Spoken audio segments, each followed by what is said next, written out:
एखाद्या विषयावर भावना व्यक्त करणं वेगळी गोष्ट आहे आणि थेट अध्यक्षांवर धावून जाणं हे अशोभनीय आहे। अशा प्रकारे अध्यक्षांवर जणू काही अध्यक्षच दोषी आहेत अशा पद्धतीनं अध्यक्षांवर धावून जाणं हे या सभागृहात आम्ही पहिल्यांदा पाहतोय।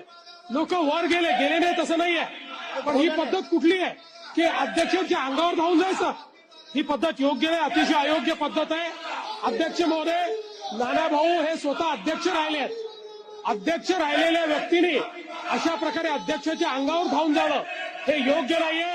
नानाभाऊंनी माफी मागितली पाहिजे असं माझं मत आहे। नानाभाऊंनी माफी मागितली पाहिजे, त्यांनी माफी मागितली पाहिजे अध्यक्ष महोदय। सभागृहाचं कामकाज नियमित चालण्यासाठी मी विधानसभेचा अध्यक्ष म्हणून माझ्या अखत्यारीत नानाभाऊ पटोले यांना दिवसभरासाठी सस्पेंड करत आहे।